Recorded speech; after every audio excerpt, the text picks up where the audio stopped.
The views and opinions expressed by John and DJ do not reflect those of any intelligent or rational human being and are solely the property of the Brightside Chat. This show is a proud member of the Nerdy Legion Podcast Network. Get more at nerdylegion.com. Enjoy the show. Hey, welcome back to the Brightside, issue number 136. And John, what's the title? I don't know exactly. Is it Loki episode 1 or Loki pilot? Loki. Premiere Loki. discussion or something? Yeah, Loki. Well, we're going to talk about Loki more, so I don't know. Yeah, that's got to go with Loki. You guys already know because you've read it, but I don't know. So, I don't even know. Loki something. Yeah. Loki something or other. Yeah. Fantastic.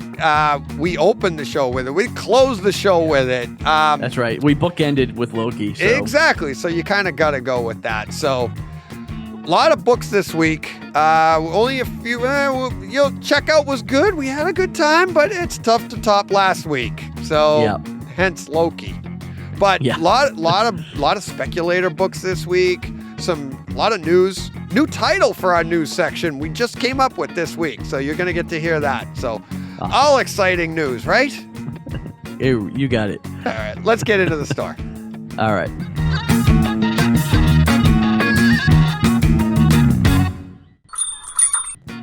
Johnny Rockets, how we doing, buddy? Hola, DJ. Oh, no. Don't do that to me. I'm doing good. Hang on a minute. I gotta Google that. What was that? Hola? Muy bien. Usted? Oh, man. No, my Spanish teacher's coming, being yelled at by a Spanish teacher is flooding back Senora to me. Murphy? Yeah. It's like, so, have I told the story when I got caught cheating in Spanish on this podcast? Oh, I don't think so. And you remember Rob Luke? Yeah. So I'm sitting with Rob, and remember the tables we had? They were like table for two. You sat next to a person. So she calls me up. I can't remember. It was Spanish too, by the way. Rich Guzman so you were was almost fluent by then. Oh yeah. Rich Guzman was in the class. If you remember Rich, the Prince impersonator. Literally looked like him, dressed like him, everything. But anyways, so Rob and I are sitting at a table together every day. That's where we sat. And she calls me up and she told me she's giving me a 0 because I was cheating. And I was like, I wasn't cheating. And I'm like, we didn't even get the same grade. What are you talking about? And she goes, all of your answers were identical except for one. I go, well, there you go. I go, well, how could I be cheating if I got it wrong? He got it right.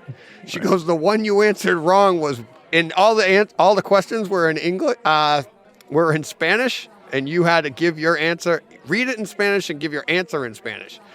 And I didn't know question 5 was what is your name, and I answered Roberto. I just my argument was so solid, and then I was like, okay. Yeah. I'll go back to my seat with the 0. Thank you. I'm not cheating. I'm way ahead of her.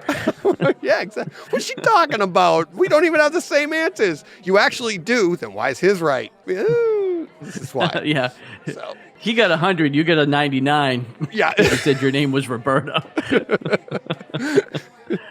Oh, man. So there, my Spanish career and my career as a lawyer all down the tubes in one day. Yeah. So thanks for that. Yeah. But all right, going to do something a little different here. We're jumping right to it. I'm doing this. We haven't talked ahead of time. We don't know anything. You don't know what I'm about to do, but it's up on the screen. Let's do it right now. Which I still can't see. I know you can. Everybody on YouTube is going, I know what it is. All 18 people. Yeah. And 6 of them are us. The 18. Oh, jeez. So anyways, let's get this out of the way. It's a big deal. It's dropping again tomorrow. Loki, spoiler free. We'll do it now. We're definitely doing Kryptonite Key Club on Loki at the end of the podcast because there's a lot to dive into there. What were your first impressions? I thought it was okay. I could tell by your reaction that I didn't like it as much as you did. I thought it was fine. It's a good start, I thought, but I felt like they spent too much time. Like it was a clip show. You know what I mean? Like it's just a bunch of flashbacks. And I don't feel like at the end of the day they did more than just established that. Like they established his past more than what this story is about. Now, I mean, I know at the very end, you know, they did set up who the protagonist was going to be. But I don't know. I just felt like we got WandaVision, right? Mm-hmm. And they dropped 3 episodes on us and they just said, here you go. You figure it out. Right? Right. And then we get to Loki and it's like a paint by numbers. Here's step 1, here's step 2, here's step 3. So I thought it was a little bit of that. Now, with all that being said, like Tom Hiddleston, again, I've mentioned it before, he's like infinitely charming and watchable and is super fun. And I can't wait to get into it. Yeah. Yeah, I think it's going to be good. But overall, I didn't like it as much as WandaVision or Falcon Winter Soldier at this point.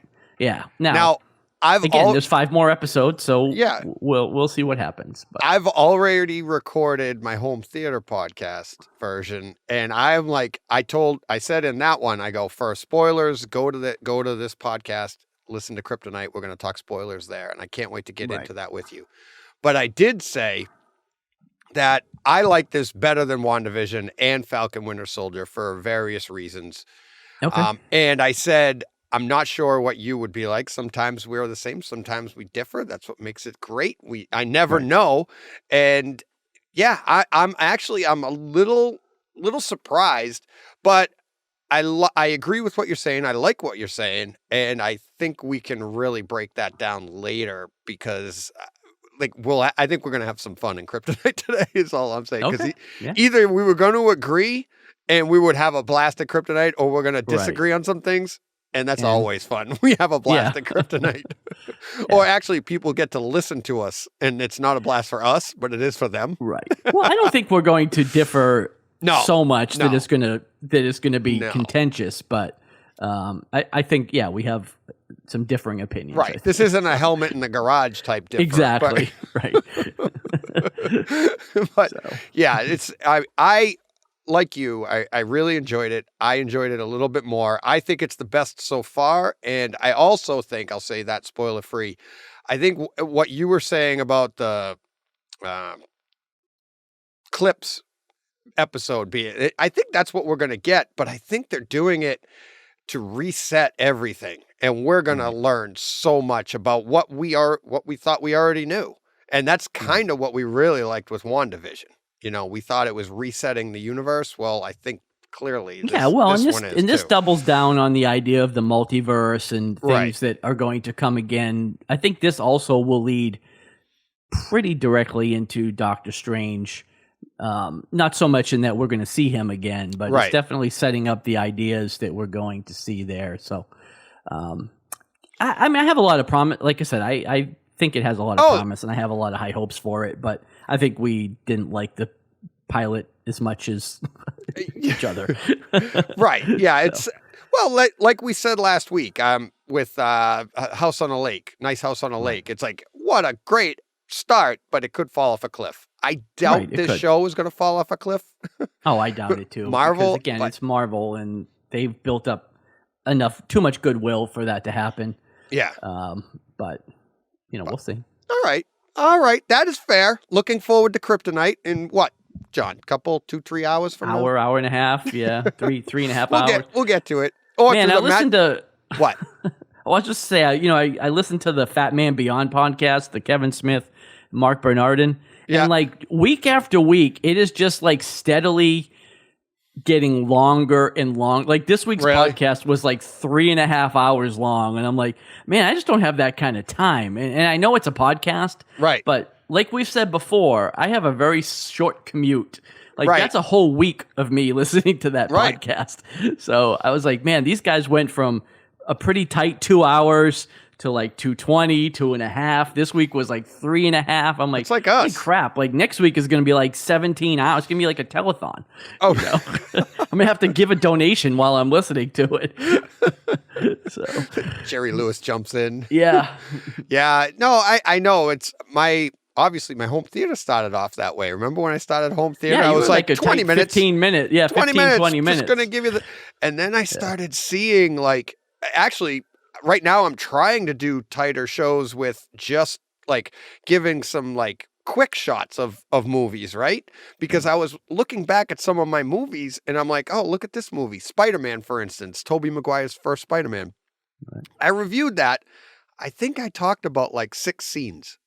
It's one of my favorite movies. I mean, you and I could talk about that for a couple hours, right? And I was like, wow, look at that. But then I do a movie like a couple months ago and I'm like, this scene, and I break it down, which is fine. The listeners are enjoying it. I enjoy doing it, but it's so time consuming and I got to find a way to have a happy medium. But hey, well, when it's a 2-hour movie and it's a 4-hour podcast, something's a little off there. Not really, because you have to talk about those scenes. This is why my dad's eyes used to glaze over. Right. I'd watch a half-hour TV show, come upstairs and tell him about it in 2 hours. Well, I mean, we watch Star Wars. It's like 2 hours and 10 minutes, and we've talked about it for 47 years. So I guess, I guess that takes the cake, right? Exactly. And still haven't like run out of things to talk about. No, because you just mentioned Star Wars, and I was like, hey, John, guess what? Right. It's like I had a listener from home theater ask me if I'm the only home theater fan that has never seen Star Wars and that I've talked to. And I said, I have to say yes. Yeah, because I've met a lot of people that have said they don't like it, but not ones that have said, nope, never seen it. And I don't know many he doesn't people like that have it. Never He's tried it, but he doesn't like it. He's seen, like he started, but never watched it in its entirety. And he doesn't like it. And I said, that I can understand. Yeah, fair. Right. Because if you're not, and I said, we talk about it all the time. If you're not brought up into it, if you're not brought up in the Star Wars lore, then you won't get it. And that's what that is. You and I live the lore, but then we pass it on to our kids. And if you don't have that, then you just don't get it. And that's fine. That's fine. I don't mean it like you're, well, screw you. I know plenty of people that don't like it necessarily, but I don't think I know many people that haven't ever seen it. My son-in-law had actually never seen it, and my daughter like introduced him to it a few years ago, and now he's like huge fan. Like he's sucked into the whole thing. But yeah, he had never really seen it, and he was, probably in his mid-20s, like 25, 26. I don't know how old he was. So I mean, it happens. They're out there, man. Oh yeah. You just got to look.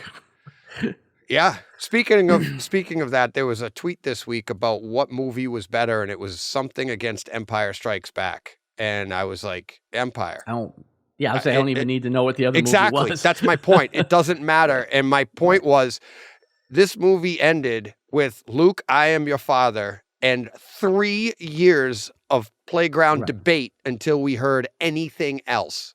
Right. End of story. No other movie can do that, especially nowadays with the internet. Well, yeah, you couldn't do it now anyway. Right. But it doesn't matter what the other movie was, and maybe I like the other movie better, but it would never be better. We both do. You know what I mean? Yeah, exactly. Yeah. But you can't, I mean, it's crazy. What are you laughing at? We've just launched into like a 10-minute Star Wars conversation because I mentioned that we've been talking about it for 42 years. Well, add on another year, John. Yeah. 42 years and 10 minutes. Keep on talking. So, yep. Yeah. Exactly. No, hey, if you're listening to this podcast, then really, do they mind? Oh, yeah. Like, more Star Wars talk, click. If you listen to the two of us and you don't want to hear about Star Wars, you find another show to listen to. Because it comes up frequently. Yeah. Yeah, so I mean, just look behind me if you're looking at YouTube, which shameless plug for YouTube. We need to get up to 19 viewers. Yeah, I don't have your collection, but I have something Star Wars behind me. Yeah, I would say there's Darth Vader there. There's Star Wars all over this recording. So yes, it is. Yes, it is. It's the birthplace of my love of home theater too. But okay, do you want to get to some? We call it breaking news. I'm trying to come up with something better because it's the news we like to talk about, but that's too long. So are you ready to get to some breaking news? You could just call it geek news, I guess, right? But I think somebody else is probably already using that. Yeah. News to chat about. Hollywood Babylon uses geek news, as a matter of fact. News chatter. Yeah. There it is. I just came up with it. News chatter, actually. All right, you ready for that? I got to come up with a sound up for news chatter, but here we go. All right. So it looks like the Warner Brothers is planning on having their upcoming Blue Beetle movie be an HBO Max premiere movie as opposed to a theatrical release. Along with the aforementioned Batgirl movie, which they're doing the same thing. I'm not quite sure how. I'll be honest with you. Is this animated or live action? No, this is a live action movie, action. and I don't like this move, to be honest with you. And I didn't like it with Batgirl either, because it feels to me, and here I'm gonna sound woke. I'm gonna sound more woke than I actually am, but why is it like we'll get the completely white bread Bruce Wayne, Clark Kent movies on the big screen all day long, but when it's the female Batgirl movie or the Hispanic-led Blue Beetle movie, like these aren't movies that have the confidence to go to the big screen. Like these are things that are going to HBO Max. I know they need content there, but I feel like both of these movies, especially these two movies, could be huge theatrical release. Just like go back to like Black Panther a couple years ago for Marvel. Like this Blue Beetle movie, I think could be a huge theatrical release. And I just kind of feel like they're squandering this with HBO Max. So my first impression of it was that DC doesn't have the confidence Marvel does. That's the most simple way to put it, because like we'll go back to our old Guardians of the Galaxy comparison. Well, and then the Eternals coming up. Correct. You know, exactly. Thing. But we don't know how successful Eternals is going to be yet. Chances are it's going to be. But Guardians turned out to be one of the better movies, some people's favorites, right? But little known characters. DC, for all intents and purposes, according to the popular opinion, doesn't mean it's the right opinion or my opinion, but the popular opinion is they've fumbled the ball on every character they've used so far. Right? And still doing great numbers, but what is it going to be like for them when they put out an unknown character to the masses? And I just don't think they have the confidence in that. And if it comes out and flops on the big screen, I think it looks like a big flop, as opposed to if it. I know I agree with you. I would love to see this on the big screen. Yeah, but I just think this isn't. It's not about the characters. I think it's more about their confidence in just what they're doing. Yeah, it could be. I don't know. I just feel like it's a wasted opportunity. Like I think that these movies should be given the chance to come to. Yeah, like I said, come to the big screen. Yeah. Anyway, I agree. That's what they're doing. So all right. Yeah. Moving along, we get hey, Star Wars. Yeah, more Star Wars talk. Bad news for Mando fans, though. It looks like Pedro Pascal was doing an interview earlier in the week and confirmed that season 3 of The Mandalorian is not yet in production. So I think we kind of knew we weren't going to get an end of the year. Well, have you heard why yet? No, I mean I'm sure Book of Boba Fett has something to do with it, but actually, it's Obi-Wan. The Obi-Wan series is filming on the same stage. You know, basically that big state-of-the-art stage literally now there's only one of them. They're trying to so film they can all only these film shows. one show at a time. Yeah. So in my research and your notes, I was like, oh, I found this, and I was like, oh, that's pretty cool. But they're going to go one right into another. And the article that I read, I was on Cinema Blend, and they were like, I don't think any Star Wars fans are going to be hurting because, like you said, we're getting the Book of Boba Fett. Then shortly after that, we'll be getting Obi-Wan series. Then we'll get Mando 3. So, yes. Yeah, no lack of content. And like I said, we're, the Book of Boba Fett already kind of guaranteed that we weren't going to get Mandalorian in November or December of this year anyways. But, being that it's not even in production, it'll probably be the end of the year next year. I would guess when we get it. It'll probably be the November, December release of 2022. And, in the meantime, we should get Andor and Obi-Wan. So, we're not going to be hurting at all. So. Nope. One note out of that I think we've kind of overlooked. The good news is you said, what's his name? Mando himself was the one that is mentioning this, and there were a lot of rumors that he You're wasn't right. coming back. I didn't even think about that, but yeah, you're right. That was a big topic of conversation. But again, I think it was unfounded conversation. Of course. Most of but, what we have is.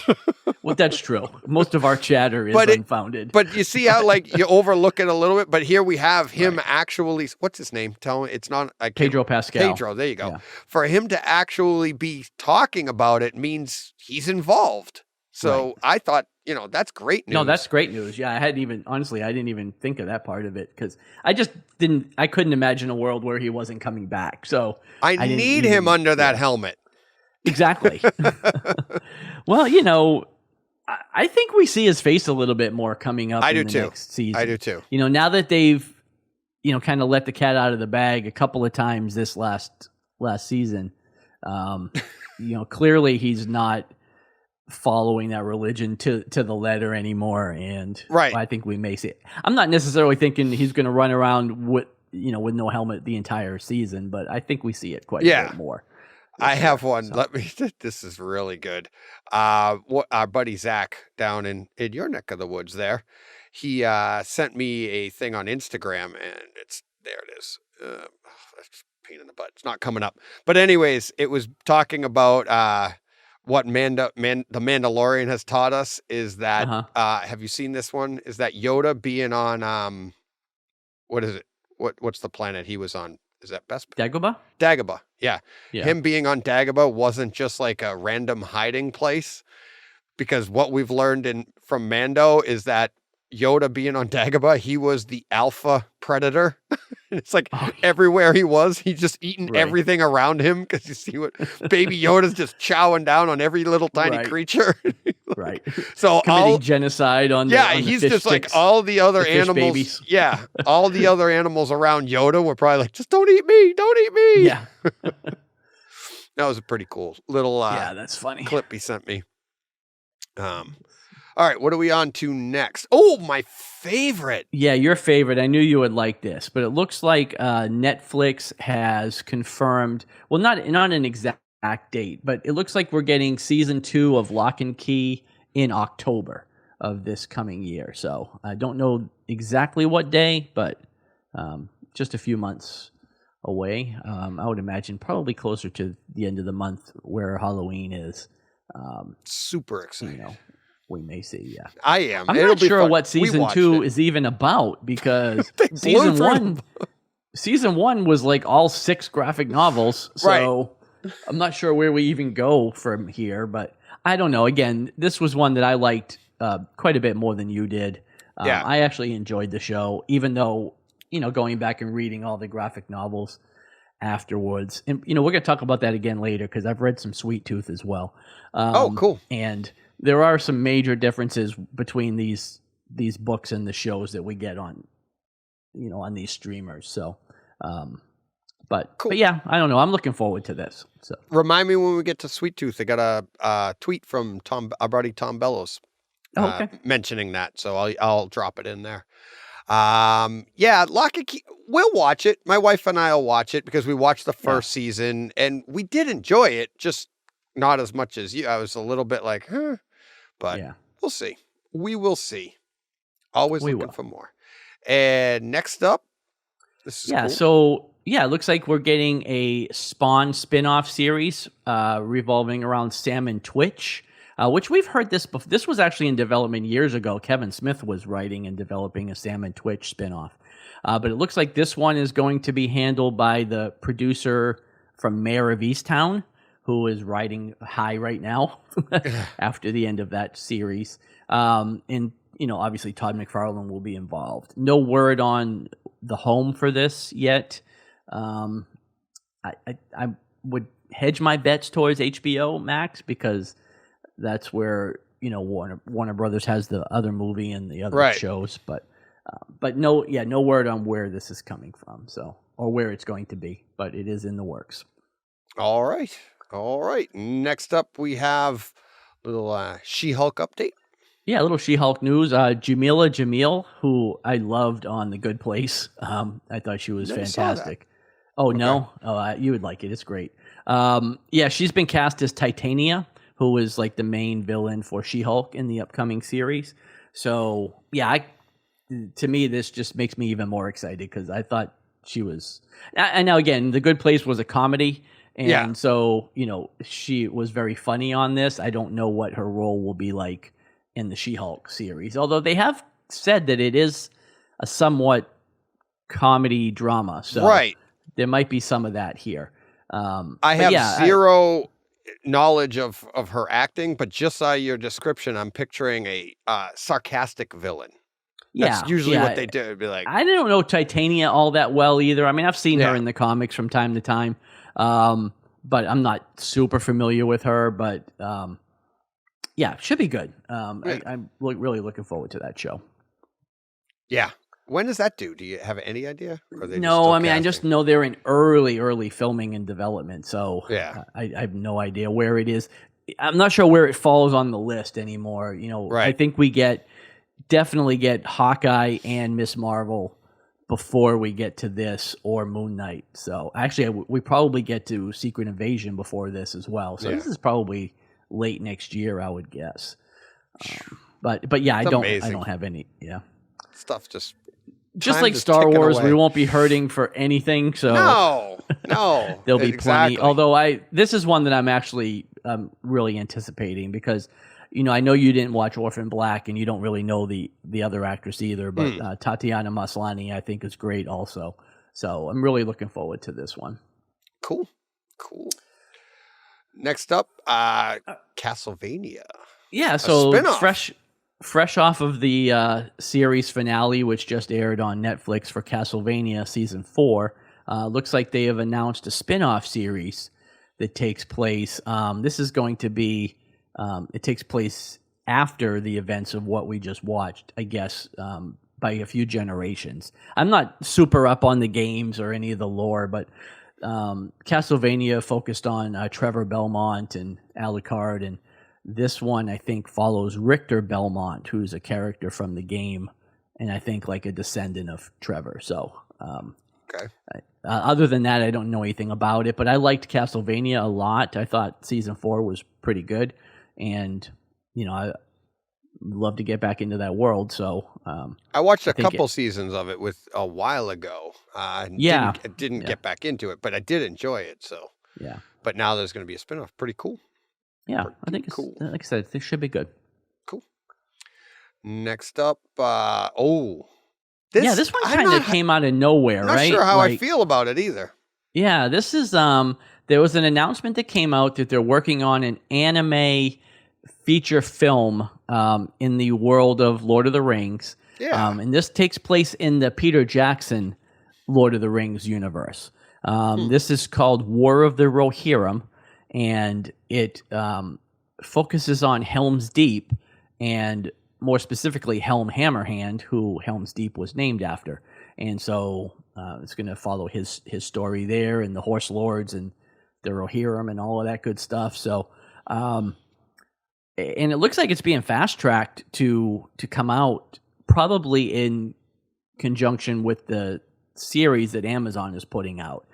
They won't be related at all, but I think just word of mouth will help both of the projects. So, I don't know. Like, I'm always down for more Lord of the Rings, and this is story that I don't think has been told. I don't know if it's based on any of Tolkien's actual writing, but I don't know. I'm always down for more Lord of the Rings. So see, the thing that had me skeptical was the anime part, and I was like, because Lord of the Rings, other than the books, it's so far has just been live action and so well done and so well thought of, and now we're just going to go to anime. But at the same time, Star Wars did, the Rebels, they did obviously Clone Wars, all that, and the depth that they were able to pull out of those characters going in that route, we loved it. So, I mean, if you look at it that way, it's like I could picture us kind of doing the same thing and being like, wow. And I'm wondering if they're thinking the same thing. Like they see what happened with Star Wars and how they expanded that universe with animation. And to do that, I mean, especially like when we get to Bad Batch tonight. Right. Same thing. It's like the animation. It depends on how well it comes out. Whether anime, but I know that's just slightly different style, but all animation. Right. But it could be a lot of fun, and I mean, it could expand the universe. Well, that's what I was saying. In this day and age, every corner of every IP that people even remotely like is going to be explored, right? Because whether it's for movies or the umpteen million streaming services or things that need content constantly, we're just going to see so much of these things that we probably couldn't have even thought of. Yeah. Oh yeah. And hopefully we'll like most of it. We won't like it all, but we're waiting for the offer for us to go to anime. I know, right? Can't wait. You can stop showering. That's right. It's just a voice. Oh man. Well, speaking of, like, we were talking about the heat last week. It's like I just drove home from work, and it's like I had to take a shower when I got here. Yeah, you said that. Yeah. It was really bad. Just walking to the car and from the car. I'm in a sweatshirt today. I know, but it's like well over 100 here today, and it really feels it. Like it was hot. Yeah.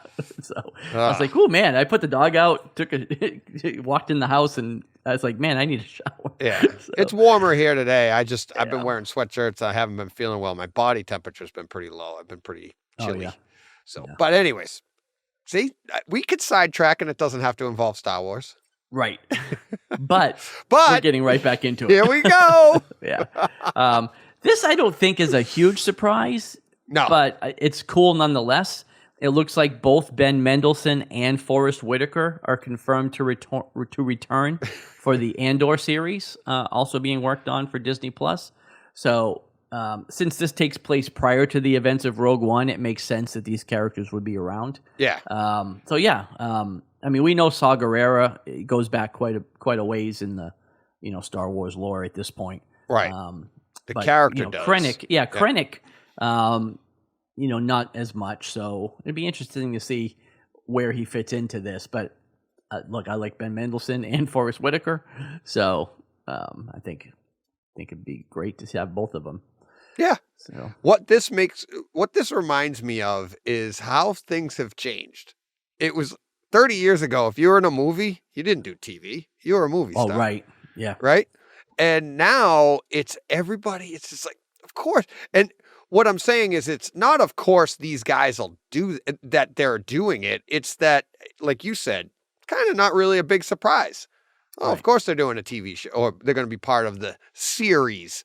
It's like, because that's what, like you said, like all of these IP, they're being explored, and these characters, these actors, they're working in all the different places. And I don't feel like there's a status anymore.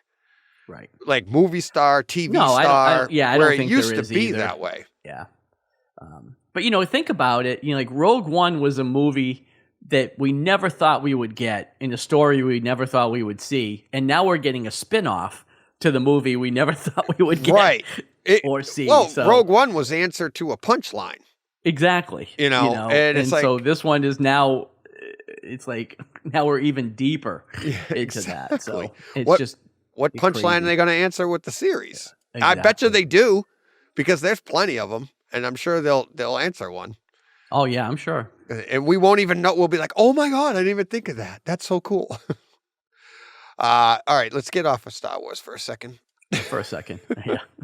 Aquaman 2, the working title for Aquaman 2 was revealed. Aquaman and the Lost Kingdom of the Crystal Skull is what we're gonna get. No, Aquaman and the Lost Kingdom is the title. John, we're a serious news station. Don't make jokes like that. I'm sorry, people take us dead seriously.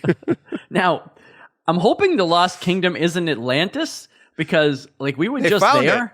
So I feel like they already know where that is. So yeah, I don't know what the Lost Kingdom refers to. But again, that is the working title. So maybe it's a time period piece that goes back in time. And that's when they had misplaced the kingdom. Yeah, it sunk. They didn't know where it was. Right, because it used to be in a desert. There's a lot of flora on the ocean. So yeah, exactly. So, All right. Another one here. We have. Yeah, last but not least, it looks like we have the free-for-all date for Black Widow on Disney+. So funny. Free for all. I know, but, Attack. Black Widow comes out July 9th, and it will be day and date on Disney+. So Premier Access, you'll have to pay your $30 or $40 or whatever they charge you to get it. On October 6th, Black Widow will be free for all on Disney+. So yep. I, for one, can't wait till October to see this, but... you mean like you won't wait till October I to won't. see it? Yeah, I can't wait until October to see it. Now, so. I know you're going to see it in the theater because the two of us haven't stopped going to theaters, but will you get it at home as well? I don't think so. Oh, really? I don't know that I'll pay the $30 to get it at home once I see it in the theater, because I would rather just buy the 4K disc, But that won't be till October. Well, right, but my viewing of this won't live on Disney Plus going forward. Yeah. I'll watch it on my 4K disc. So, although unless I feel like I have to see it again between July and October, like if it's just that good, maybe I will. But now they're doing the premium version, right? So you have to buy it to see it at home, not like HBO Max where you get it for free or go to the movies. So I really wish, I had this idea before, and I know that I understand why they won't do this, but I really think there should be a way to enter a code from your movie ticket into you and I talked about that a while ago. Yeah, I brought it up the last time they did this. Like if I've already spent my money on it, but the logic would be if you go see it twice in the movie theater, you can't bring in the same ticket twice. So I understand all of that, but not anymore. Yeah, but I feel like if I've spent my money on it at the theater, they should give it to me at home for free. But no, but at the same time, we said when we talked about it, or at least before, maybe like a discounted price on it, right? Like maybe I get it for $15 if I can show that I had a movie stub or something. Yeah, I think you should get it at home because the fear of releasing it at home. To me, it's like the nobody digital will go copy. to the theater. Right, it's like the digital copy when you buy a 4K. Yeah, you just enter in your code and you get the digital copy for free. Exactly.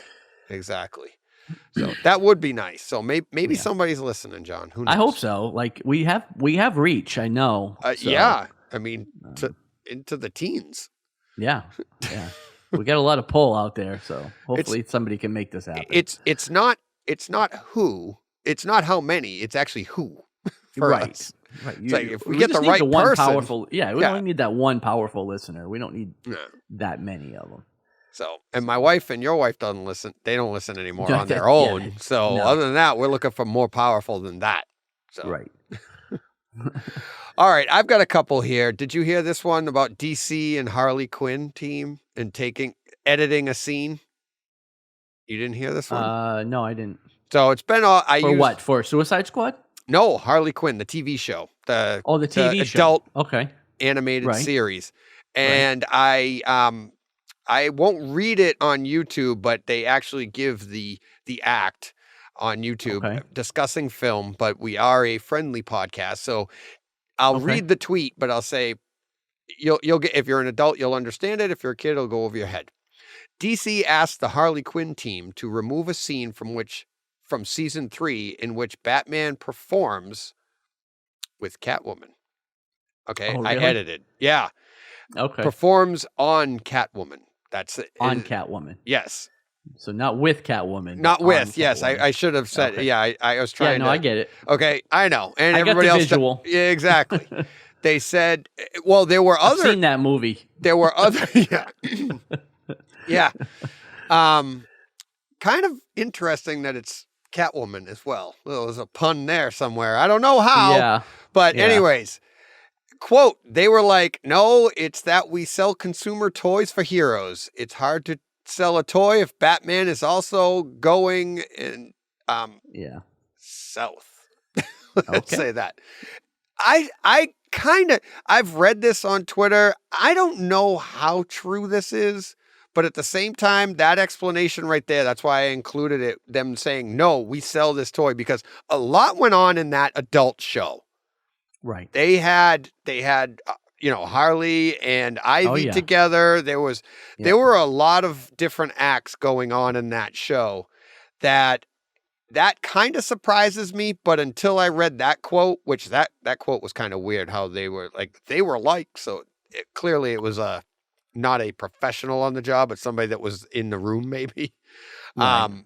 But yeah, I could see them saying, nope, you can't have the hero do it. You can't have a Batman or a Superman. It goes back to the whole Batwang incident with correct. Yeah. Batman Damned.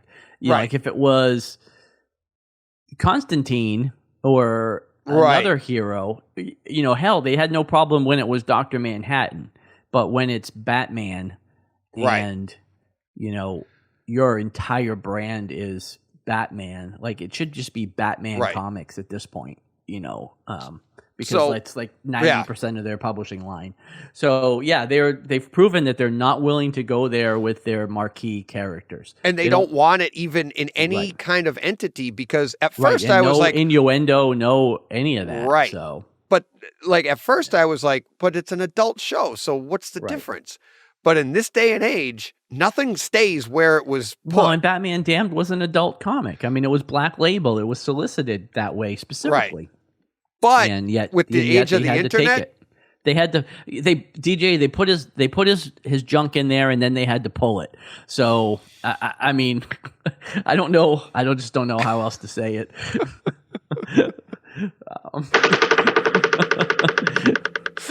So. You're welcome, Dr. Joe. Oh, come on. That one just came to me. Yep. Oh, boy. More puns. I know.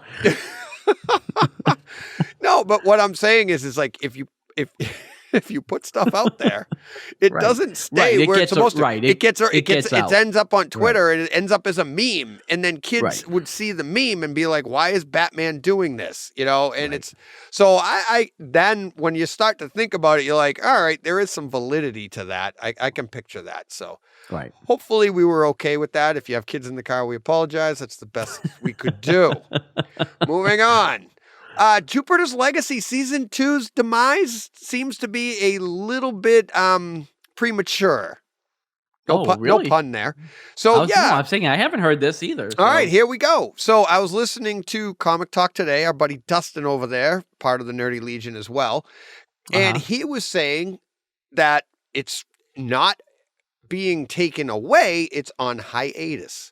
Much like Mindhunters. So he used this comparison, that's why I'm using the comparison.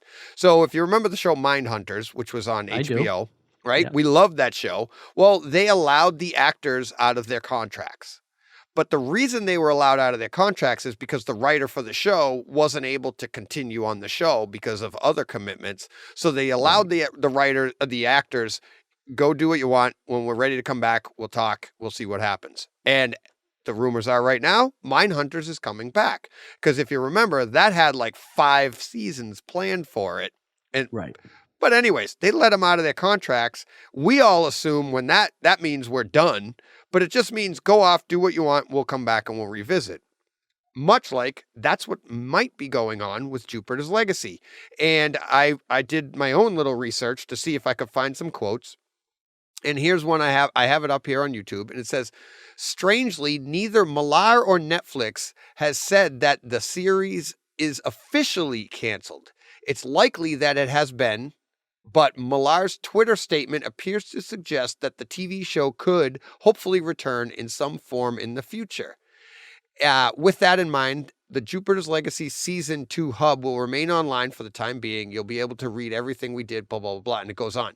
But what they're saying is the actors were allowed out of their contract, and there are quotes out there of Millar saying that's what they're talking about, his Twitter statement, that he's saying that we'll come back in the future. So, well, we'll see. Like I said, I enjoyed it. So yeah, I'd be down for another season.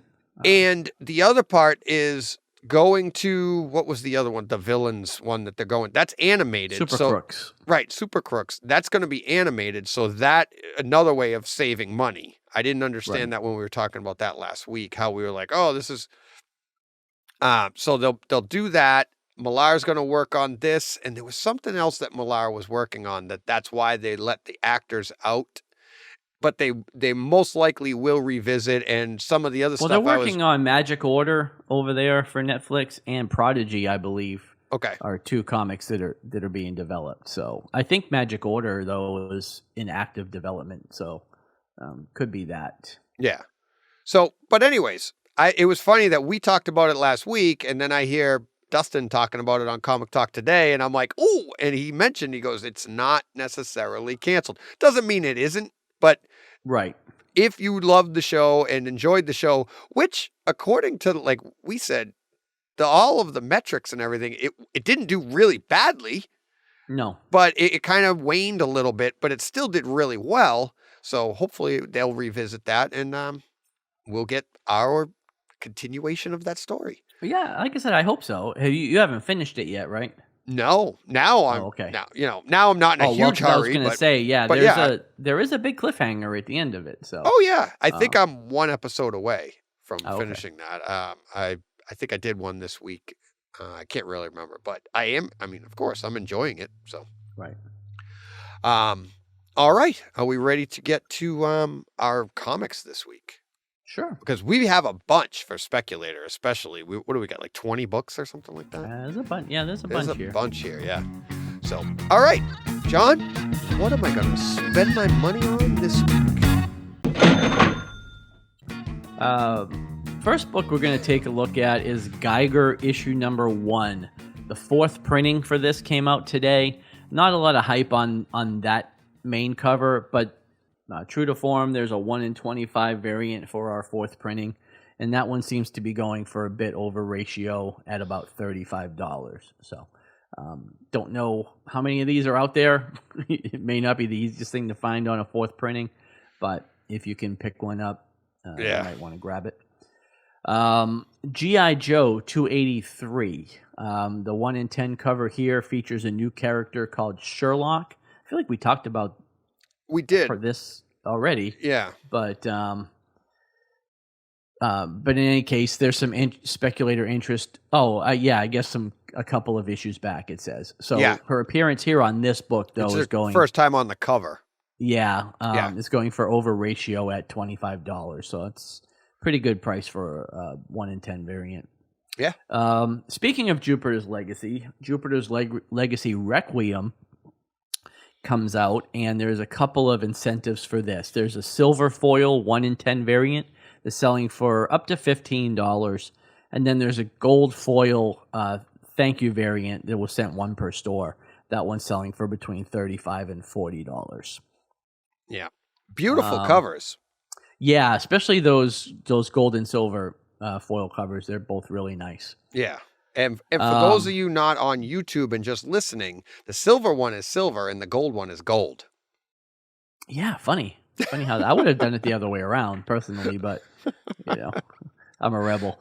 Yeah, you are. All right. Many Deaths of Laila Starr number 3. I'm just trying to contribute, John. I know. I appreciate it. There's a 1 per store unlockable variant for this that's selling for between $25 and $35. And the 1 in 25 variant is selling for about the same here. Coming soon. Didn't get an image for that one. Didn't get it. Okay. All right. Okay. Mighty Valkyries number 3. There's a 1 in 50 Jimenez Pride Month variant cover here that's selling for about $80. Again, I feel like a 1 in 50 on this title. These things are probably going to be tough to come by. I hope I got this cover right, because I've seen a lot of Pride Month covers and they all have something in them. I didn't see anything in this cover, but it was labeled as the Jimenez Pride Month one, the 1 in 50, and I haven't it's seen just it, pink. so I don't know. I mean, it's pink. It's got a character, Valkyrie on the cover, but holding a skull. But I don't see something that would say like Pride Month. Some of the other ones you'll see, they'll have like the rainbows in the logo or something. This didn't have anything, so I don't know. Yeah, not sure. All right, Nightwing nice cover. 81. I guess I'll take your word for it. Take a look. Nightwing 81. This might be a mild spoiler. I haven't read this issue yet, but this is the first. It says first full appearance of Heartless / Nightwing's sister. Now, I don't know if that is one and the same person or what actually that means, because I haven't had a chance to read this yet. But we were introduced to Heartless last issue. So if this is, in fact, Nightwing's sister, that's pretty interesting. But in any case, there's the main cover is selling for about $15 on this, and the Pride Month variant is selling for about $10 here. Now, this one is clear as day as Pride Month. Have you seen that cover? I have. Yes, I have them. I have them on the shelf. Yeah.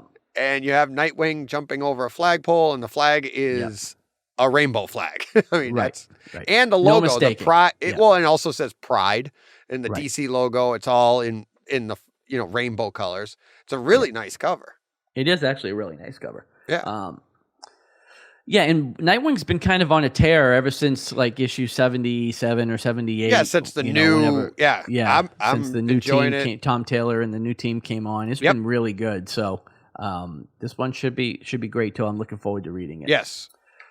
Next up we have Nottingham #4. This one's cooled down a little bit since the last issue, but still selling for about $10. I think retailers have finally caught up to this one, and the demand isn't quite there as much as it was. Radiant Black #5, the 1 in 25 variant here is going for about double ratio at around $50. Wow. So pretty good price for that. It's a nice cover too. Really cool. Yeah, and Radiant Black has been a good series. Yeah, it has. Looking forward to that this week. Yeah. From Boom, there's a new series called Save Yourself, issue #1. Looks like there's a 1 in 50 variant that, once again, there probably isn't a ton of these floating around, but it's selling for about $50. And the unlockable 1 per store variant looks like it's selling for between $30 and $35. Coming soon. Couldn't find an image for that. I got like 3 or 4. Oh, so I have that one. I have that in the store. Yeah, well, I have it in the store. I could have sent it, but I didn't know. All right, Sonic the Hedgehog #41. The 1 in 10 variant here, selling for between $15 and $20. It's no news at this point on these. It's been the same forever. Star Wars High Republic Adventures #5. Same deal here. The 1 in 10 variant, selling for about $17. Static Season 1. Lunar sent a thank you variant, 1 per store, to all of their retailers. That's one selling steadily at between $60 and $75. The 1 in 25 variant here selling for about $35. Usagi Yojimbo 1 in 10 variant here. Ditto on Star Wars High Republic and Sonic the Hedgehog, selling for between $15 and $20. And then this should be the big book of the week as far as sales go. Venom 35/200. So it's Legacy number 200. Yeah, this is the last Donny Cates, Ryan Stegman issue of Venom. It's the last issue of this series until they relaunch in, I think, October or November. So there's a whole bunch of covers for here. This is the $9.99 cover price book. Looks like the Jock and the Gleason variants are probably the 2 open to order ones that will see the most interest. Neither one of them are selling for above cover price at this point, though. But there is a 1 in 500 variant for this, which isn't one we would normally even talk about because only your huge retailers who's approaching it or ordering 500 copies of this. But unlike most of the super high variants that tend to run a bit below ratio, this one's actually selling pretty steadily between $500 and $650. So that's insane. Definitely at ratio or a little higher for that. So it's nice, but it's the Jock. Yeah, and it's like I said, same once again, one. It's just only the Virgin only version. your top tier retailers are ordering into the 500s on this. Like I got the 1 in 50 variant here. You know, I went up to 50 copies once you factor in all the different variants. Right. But 500 is just way outside of my stratosphere. So yeah. But anyway, that is it for Speculator Roundup. All right, let's get into John's favorite part of the week. Back issue bonus. Go ahead, I'm ready. There we go. Hit me, Daddy. All right. Feeling a little frisky today. I don't know why. It's probably because this mic is still close to my face still. First issue we're going to talk about is from last week, Nice House on the Lake, issue number 1. This shouldn't be a surprise to anybody. This was I like how it's in back issue already. I know, but Remember when, John? That was remember it like it was yesterday. Well, I've been sold out of it for like 6 days, so right. So it means it's not in your back issues. Yeah, it's nowhere. There's no diving. But yeah, like I said, this is not a surprise, I don't think. No. But, again, DC Black Label, James Tynion, is doing very well, selling for between $15 and $20. This actually came out 2 weeks ago. We talked about it last week. We talked about it last week, yeah. So yeah, it's a couple weeks old. But all right. But yeah, like I said, I think I mentioned it, last week when we talked about it. I went pretty deep on this and sold out completely. So yeah, this one, I don't know if it's going to catch fire like Something Is Killing the Children did, but it's definitely one that hopefully you bought based on our recommendation, if nothing else, because it was a great story. But definitely one to hold on to. So, yep. If you haven't found one yet, go grab one somewhere.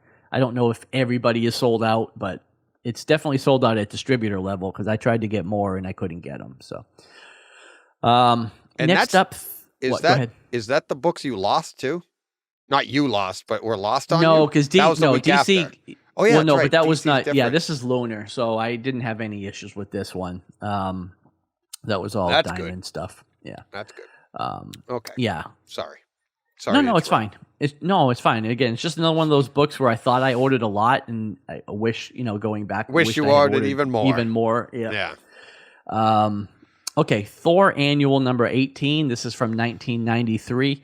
Looks like a lot of people are. We'll get to this, I think, in Kryptonite too. But there's a good chance that we're going to see female Loki in the Loki series coming up, and I guess this is. Come on, I don't know if this is her.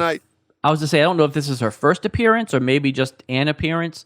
But it looks like this is selling for around $30, and I guess it also came in a sealed, like a polybagged variant with a trading card, and that's selling for up to $75 if it's still sealed. So yeah, definitely. Good luck. Well, yeah. Well, they're out there, but I know they're harder to find. And if you find that, I'd grab it at $75 because that's going to go up. I think. Oh yeah. I think so. Hawkeye number 1. This is from 2017. This is the first solo Kate Bishop as Hawkeye series, selling now steadily between $30 and $40. Have you seen this once cover? Again, this is one. Well, yeah, this is one. The yellow, this is one of those. This is one of those books that like I made a mistake on in 2017 and ordered way too many of, and then just slowly have sold out of it completely. I didn't get $30 to $40 for them, but I steadily sold every copy of this out of my back issue bins, and I'm talking like probably like 15 copies went into my back issue bins. It was a huge mistake at the time. And well, you don't know. I didn't know, but this is one of those times where they actually sold. Most of my back issue bins are filled with mistakes that are still sitting there. Come on, make a series. This is one that I didn't get more than $5 or $6 for any specific copy of it, but but I did sell all of them. So yeah, I have seen it though. It's a really nice cover. It is a nice cover, and doesn't she look just like it looks like it's what's her name? What is her Steinfeld? name? Haley Steinfeld. Haley Steinfeld. Yeah. It looks just like her. And I'm like, and this is from 2017. So I'm like, I'm wondering if they used that cover to cast her.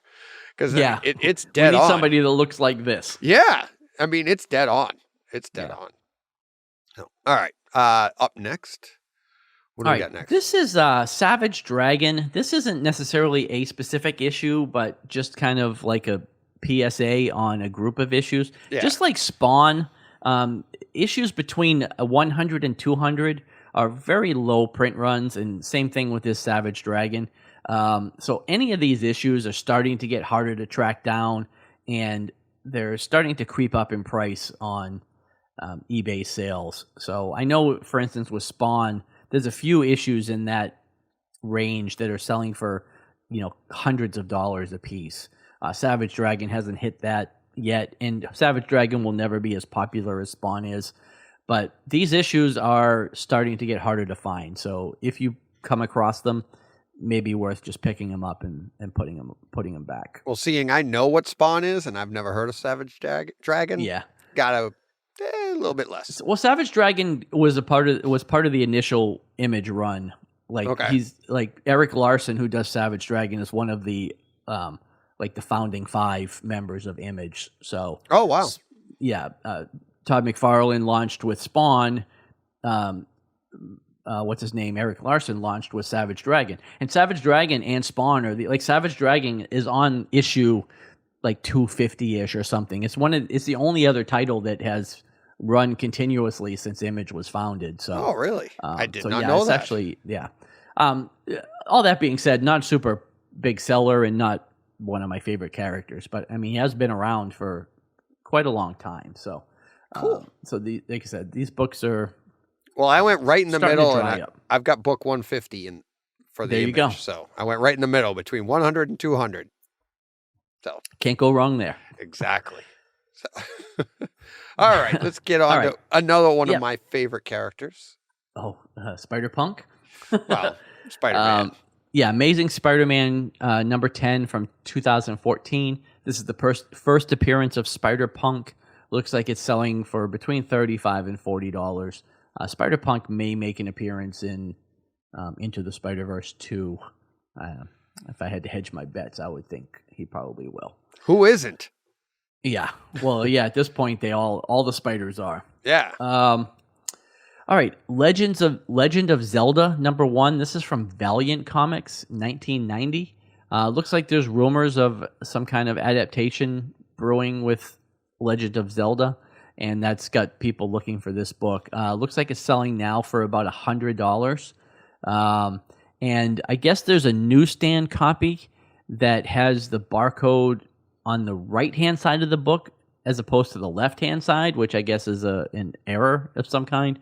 That one's going for about $350. So check your stock if you have it. Check them if you got them. Check them if you got them. Talked about this a bunch of times already. It just keeps going up. Yep. We live number 1. Aftershock Comics is up to about $50 now. So just keeps climbing. Sam and Twitch number 1. This is a no-brainer. We talked about it a little while ago. Yep. So this is from Image Comics, 1999. Looks like it's selling for about $25 at this moment. But, again, lots of copies of this available, but, I mean, there's a bunch of copies of Spawn number 1 out there, too, which is their first appearance and has now jumped to, $80, which wow. Spawn number 1 has been selling for $20 for the last 20 years. It just really hasn't jumped at all. But, yeah, now it's seen a big jump because of this. Yeah. Wow. So. Interesting. Yep. New X-Men number 133, first appearance of a character called Dust. Looks like it's selling for about $20, unless you've got the newsstand edition, and that is selling for about $75. So, right. Again, check your copies. And then, last but not least, we have Doorway to Nightmare number 1. This is the first appearance of Madame Xanadu. She is rumored to possibly appear in the Zatanna or Justice League Dark projects that are being worked on. And so that has pushed this book up to about $100. Cool. So that is it for back issue bonus. Alrighty, let's get to this week's FOC. Yeah, now it's not as much. Forgot about that one. Not as much FOC this week, but there are a few. DC Comics has a variant cover for the Joker number 5. Carrie Andrews. This is a Punchline cover. I actually like it a lot. Yeah. I think it's really cool. I like it too, yeah. And then Superman Son of Kal-El number 1 has multiple covers here. The A cover on this is an homage to Action Comics number 1. I'm sorry, it's not Action Comics number 1. It's Superman number 1. And it's a pretty cool cover. So Yep. Interested to see what really they do nice. with this series. That's it for DC. From IDW, it looks like we have the next stage in the Kanto saga. We have Kanto Volume 3. This one's called The Lion-Hearted, and it's going to be a 6-issue miniseries, and it has multiple covers. From Marvel, we have variant cover for Thor number 15. This is a Tony Daniel cover. This is one of the Spider-Man villains variant covers. I actually like that cover too. It's a nice cover, yeah. The lightning looks really good. Yeah, it's really cool. Nice. Yeah. And then new series or one-shots, we have Aliens Aftermath number 1 with multiple covers. I think that's just a one-shot, as well as this one, Extreme Carnage Scream with multiple covers. Mm-hmm. And then this is a mini-series, Sinister War number 1. It's going to be a 4-issue mini with multiple covers. Yep. Boom Comics has Mouse Guard, Owl Hen Caregiver, issue number 1. Rolls off your tongue. It does, yeah. It was a tongue twister. It's a weird cover. It's a square. It is, the yeah. Images, what can you explain? The cover's that, weird, and it doesn't have any trade dress or anything on it, so it looks funky. Yeah, but I don't know. It might even be like a book size. It might be an odd size book release too. I'm not Dr. Joe's sure. gonna love that. Oh yeah. I know he loves those. Won't fit in his Black bins. Label. Yeah, if it won't fit in a bag and board, we're in trouble. Yeah, exactly. And then last but not least, from Dynamite Comics, we have Barbarella number 1 with again multiple covers. It's Dynamite, so it is Dynamite. This. Yeah, look at that cover. Yeah. Now that first cover, the Lucio Perillo cover, it actually looks pretty good. Yeah, it does. And so, yeah, we'll see. Not super on board with that series, but we'll see. No, but yeah, okay. But yeah, and that is it. Like I said, it was a quick FOC this week. Yeah. All right. Are you ready to get to checkout? Talk about a few books here? We are. All right. What do we have up first? We're going to talk about 2 books this week, and I'm going to let you know up front, neither one of these are The Nice House on the Lake. So, John, that's a tough call, though, because honestly, I was going to ask you. Neither one of these are basilisk or moths either. So I'll just leave it at that. Yeah. First book I read, I'm assuming you probably read too. Yeah, read them both. From Image Comics. It's 6 Sidekicks of Trigger Keaton, issue number 1. It was written by Kyle Starks. It has art by Chris Schweizer. This is, I don't know. Yeah. This basically is like a comedy mystery series. Trigger Keaton, who is billed as the main character here, is an actor that has been murdered, and he is billed here as the most unlikable action star, and he has been found. Basically, he hanged in his apartment. It's assumed to be a suicide, although his sidekicks, the 6 sidekicks, refer to 6 actors that have appeared in different projects with him as his sidekick. And one of them believes that it was murder and not suicide. So this kind of, the first issue just sets the stage. We're introduced to all of these sidekicks and the interactions they had with Trigger Keaton, who, again, he comes off as...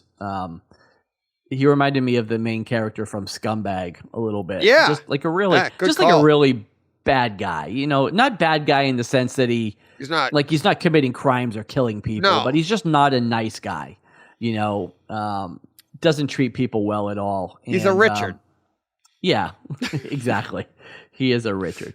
And so, this series seems like it's going to follow these guys trying to solve the murder of Trigger Keaton. Each one of the sidekicks are characters in their own right, and I don't know. This I thought was fine. I didn't love it, honestly. No, same thing. It was okay, but I wasn't engrossed enough in this that I care about who killed him, and I probably am not going to come back for it. Right. But Yeah, same here. I like Chew a lot better. At Assassination, I liked better than this. And I can't even say, like you said, it's like there was nothing grabbing me. By the end of it, it was more of like, oh, okay, thank you. Yeah, I'm glad it's over. It's like, I mean, there was some funny parts, but off the top of my head, I can't remember them. Like, they weren't like. I'm trying. Something stuck out to me for a second there, but I can't think of what it was. But it was like, I thought that like all of the characters were like, it was just played out that he was just bad and everybody had a different reason for disliking him. So it's like, I kind of figured out the next, how many issues is this? I imagine it's like I'm not 6 sure, or 7. Probably right. Because, now we're going to go to one from each character on what they didn't like about him. And I'm like, I don't know. It didn't grab me. But like you said, it's not bad. You'll be entertained as you go through because there are some little chuckle moments in there. But there were a few. And the art has a style. It's stylized. Oh, it's definitely. I knew it was Chew right away. Yeah. Like as soon as I started reading, I'm like, oh, this is just like Chew. I thought it was a little different than Assassination, but it was. I didn't read that, so I don't know. I thought we read that one. I did. Assassination. I didn't read that. Assassination. Yeah. Yeah, I didn't read the whole thing. I ended up falling off of it, but I did start it. So, and I did like it. I remember liking it, anyways. Yeah. All right. I hope you like this one a little bit better. Well, so the next book is one I had higher hopes for. Yeah. I was really looking forward to reading, and that's Bunny Mask #1 from Aftershock Comics. It was written by Paul Tobin, had art by Andrea Muti. Yeah, so this is again horror series, and again it was weird. Like it was very weird. Yeah, it jumped all around. I think I loved it. Honestly, like it was. I don't want to say it was hard to follow, but it was really bizarre. It focuses on this guy who kidnaps the. I don't know if he was he wasn't the teacher. He was like a social worker, I guess, right? Yeah. And puts him to work in the cave below his house. And then through a series of events, he gets rescued, but none of the things he feels like he lived through were present in the evidence for what happened, according to the police. And so like he kind of goes on living his life, and then I don't want to spoil it too much, but he runs into somebody that brings everything back for him, brings him back to his past. But then you find out something right at the very end that puts a twist even on that person. So, definitely has a horror, definitely a horror book. And I don't know, it had a weird vibe to me. This one didn't grab me either, I'll be quite honest with you. I don't know that I'm going to read the second issue for this either. I kind of want to read the second issue. I enjoyed it. I want to see how this plays out because the story, the way it's going, was kind of crazy.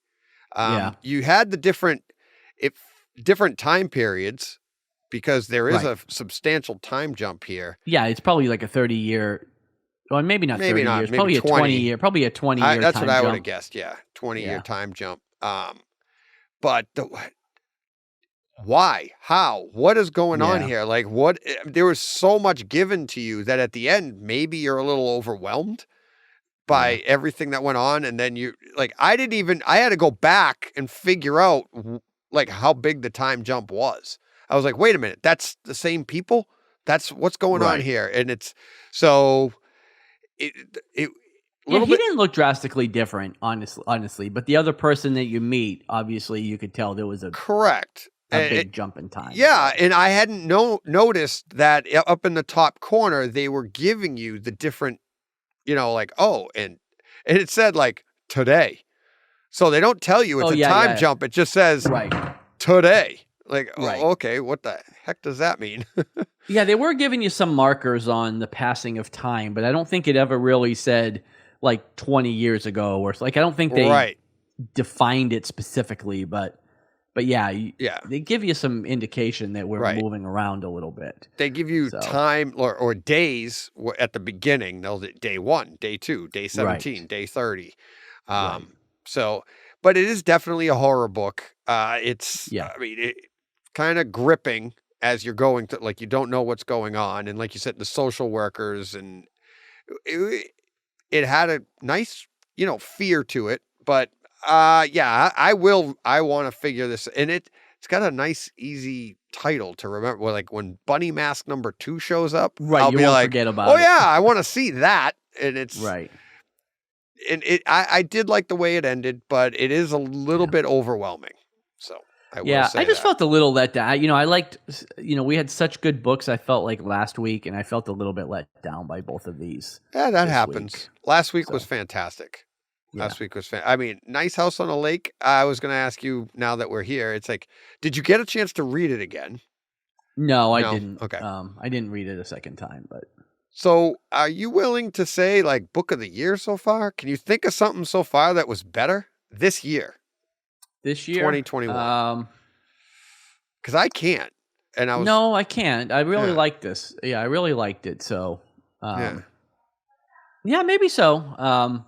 I can't remember everything that's come out, but I don't. Right, but if on the street, I don't remember feeling like this for any other books this year. For really in a while. So probably so. Right, and like if somebody asked you next week, just a random person, not even in the store, like, what's your favorite book this year so far? Wouldn't that be the first one to jump to your mind? Because I know it would be for me. You'd be like, probably so. Yeah. So yeah, cool. All right, what else did you read this week? Well, I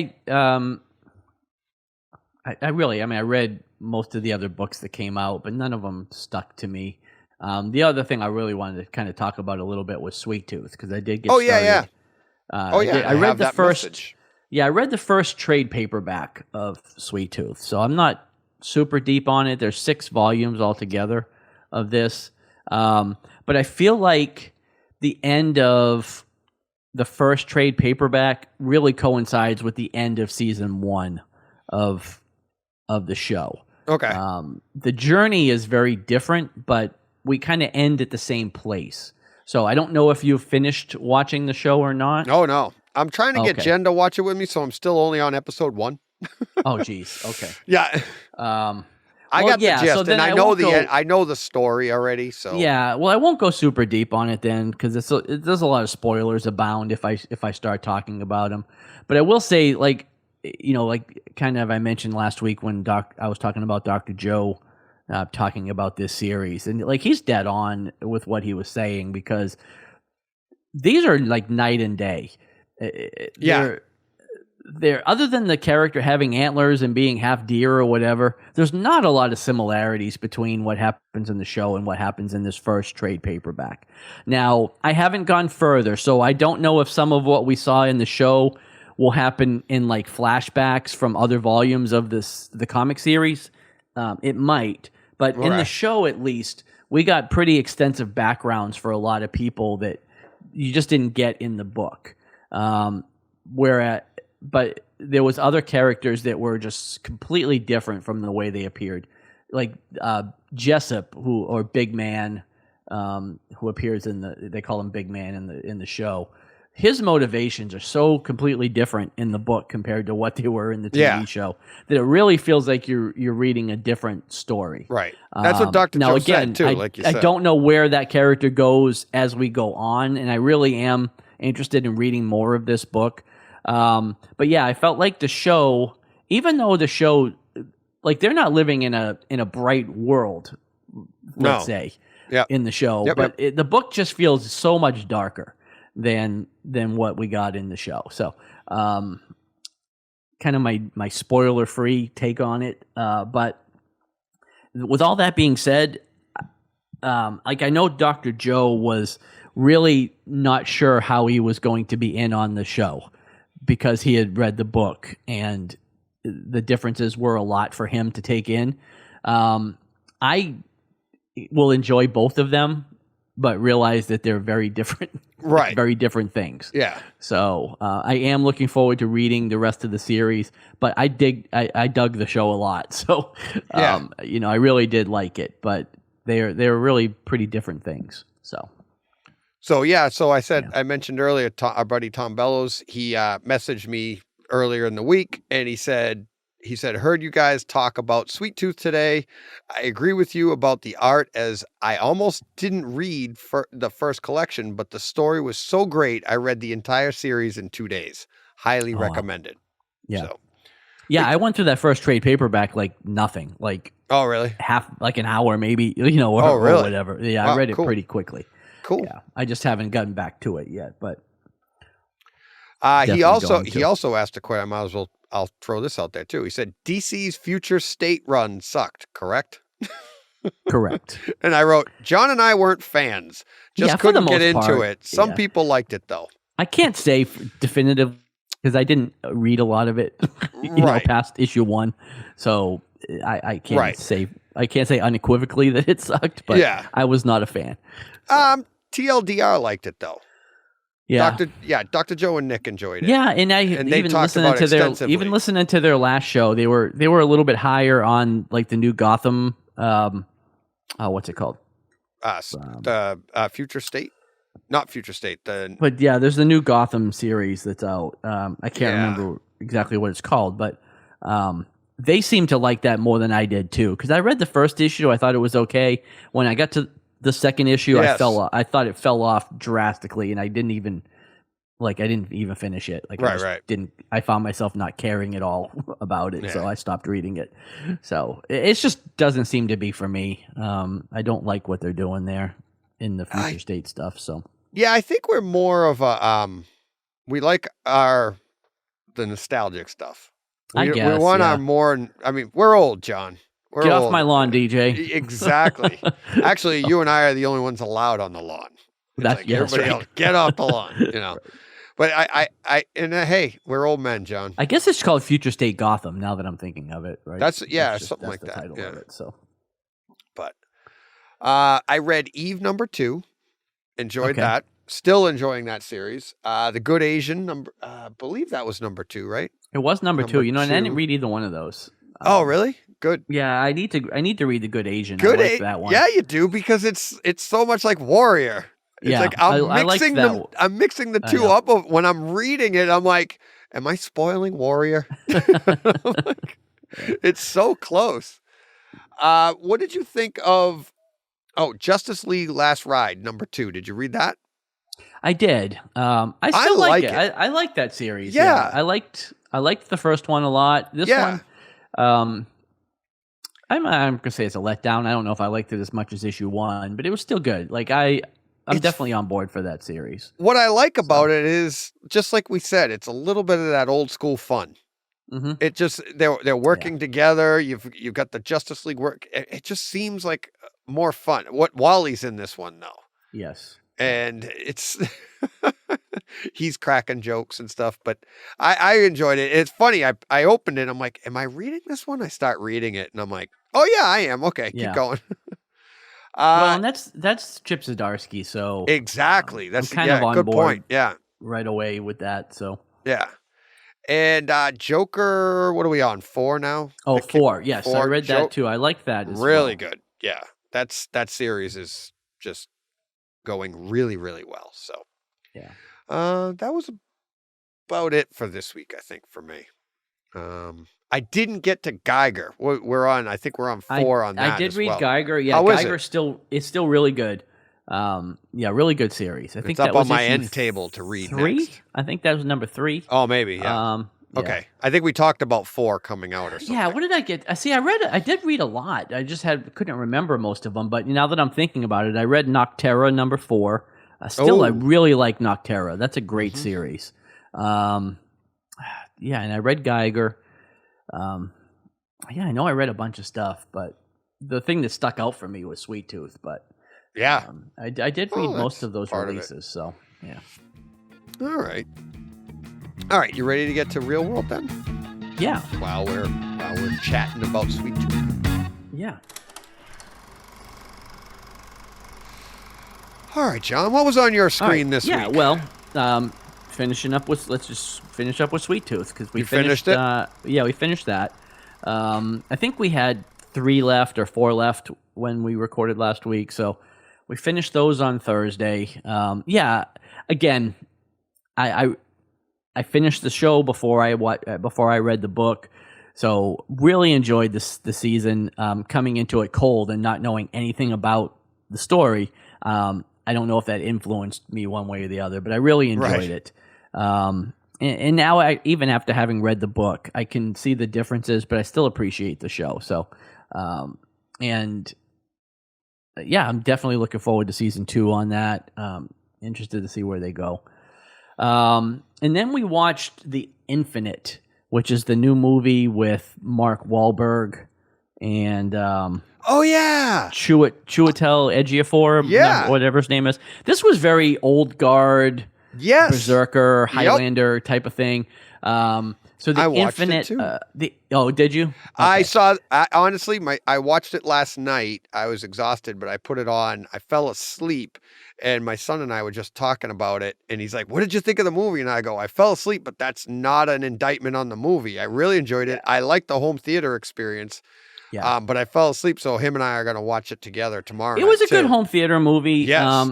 It had its ups and downs. Like, it was a little derivative in some ways because it was very familiar. Yeah.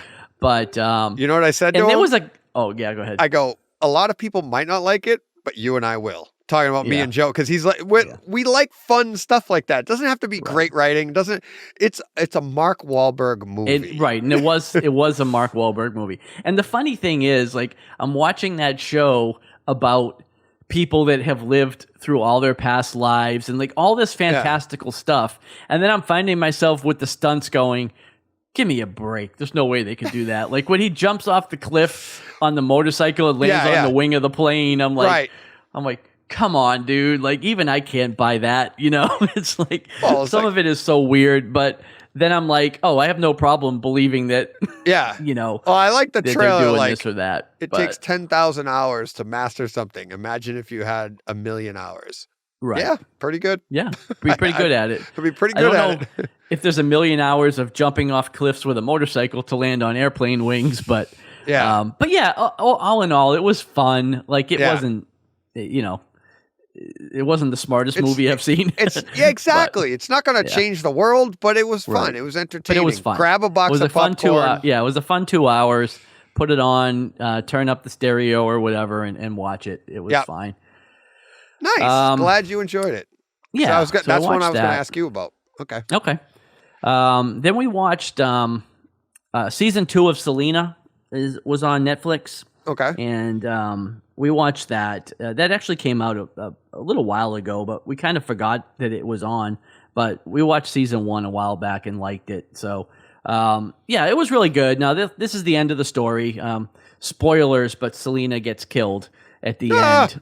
So that takes place at the end of season 2. So there won't be a season 3, obviously. Wow. But, for anybody out there wanting to binge those 2, there you go. I mean, I feel like it's out there, but maybe I just spoiled it. The show? Yeah. Oh, it's brand new. The show is season 2 came out 2 or 3 months ago. But Selena's a real person. Like, everybody knows she's dead. Like, it's not a spoiler to say that Selena was killed. Oh. There was a movie with J-Lo 20 years ago. Right. Oh, it's that story. Oh, okay. Yeah, it's Selena. Yeah. Oh, yeah. Oh, so this the whole is basically story wraps just her, up here. This is just her life story, but it takes place over 2 seasons, and it ends with her being killed. Oh, okay. So that's what not I'm saying. A spoiler. Okay, I thought it was a... It just wraps. Okay. Yeah, I'm with it you just now. Wraps up the story, and the thing is, it's like knowing that the season, Titanic's going to sink. Exactly.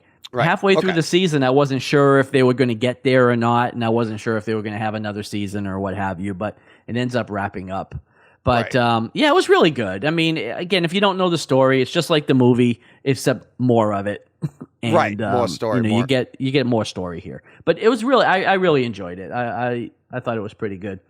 I'll have to, maybe Jen and I'll check that one out. Meaning, it's only 2 seasons. You guys might like it. Yeah, it's only 2 seasons. And again, it was like, I don't remember what season 1 was exactly, but season 2 was 8 like 30 to 35 minute episodes. Oh, so it's cool. not like it's a long, like we just plowed through it on Sunday afternoon. Like it was like 4.5 hours, it was like watching the Snyder Cut, right. Oh yeah. So, and then I ended up being off yesterday because my store didn't have AC, so I couldn't work. So, I watched, only in Texas. Yeah. Well, I know, but it was just too dang hot. Oh no, there. I know. So I watched, I came home and I did some work at the house, and then in the afternoon I watched a few things. So I finished watching MODOK, which I think I had 4 left of that. And that was fine. It was funny. Again, I mentioned before, it was just kind of very Robot Chicken, that kind of comedy and humor. So it was fine. And then I watched Raya and the Last Dragon, because that was a Disney Premier Access movie that went free to basically free for all this week. So I watched that. I actually enjoyed it. It was cute. I mean, it's not the best in the way of like the Pixar movies, but it was good. I had fun watching that. I thought it was pretty decent. Watched the first episode of Home Before Dark, season 2. Hey, I was going to ask you about that. We caught that too. That dropped on Friday, so we watched the first episode of that. Cute. Yeah, it's cute. It's good. Yeah, I liked that season 1 a lot. We talked about it at length when it was on. It looks like it's off to a good start. It's just 1 episode so far. I get now. I think because it's season 2, I'm getting to the point where, like I said, it's a cute show, but she's not as cute anymore, because I find myself going, like, she's still a cute kid. Right. But where she's like, like she's getting frustrated as a reporter, when in actuality, I mean, in real life, she's not a reporter. She's never been a reporter. She's just been a kid that people she took advantage of their ignorance of her intelligence. Right. And now she's like, I'm a real reporter. They got to respect. No, that's the point of being a reporter. Nobody has to respect you. Right. They can ignore you. It's your job to dig it out. And I feel like in a real world scenario, I feel like her as a little kid, she got away with a lot of stuff that most reporters would never get to do. Right. And so I'm finding myself in this one being a little bit like John here, going, toughen up, kid. You had it easy the first time around. Now you got to earn it. Well, and kind of like you said, like what was cute in season 1, it's like this time around in the premiere, like that whole scene where she's like trying to bully her way through the police station. Yeah. I was kind of like, that might not fly anymore. It's like, you got away with it in season 1. Yeah. But talking to that guy, and who are you? Do you know who I am? I'll tell you what got me like my John moment though was like when John has John moments. When she walked out of the police station and the now sheriff is chasing her down the road, screaming her name. I was like, all right, that's my John moment there. I'm like, come on already. Yeah. It's like, why are you trying to win the approval of this 10-year-old? You're the sheriff, So I agree. I do know what you're saying there, but all in all, I think it's a fun show. Oh yeah. This should be a pretty good season. Yep. It kind of continues the mystery that, we had in season 1. So should be good. Yep. Enjoying that. All right. And I got one more thing. So, a couple weeks ago, we talked about my my novella that I'm watching, my Spanish soap opera. Oh God, okay.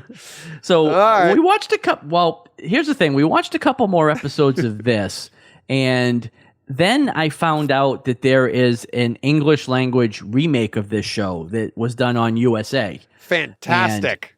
And so it's it's a completely different cast. And it was done for USA, so it's USA TV quality show.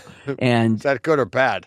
No, good. Like I'm saying, it's not like a soap opera. It's more like it's like a weekly drama. Like a CW. It's an hour drama. Yeah. Yeah. So, and it's called Queen of the South, which is the English translation of this show. And I actually will recommend, I think you will like it. Queen of the South. Is it on It's called Hulu Queen or of the something, South. or It's on Netflix. Oh, okay.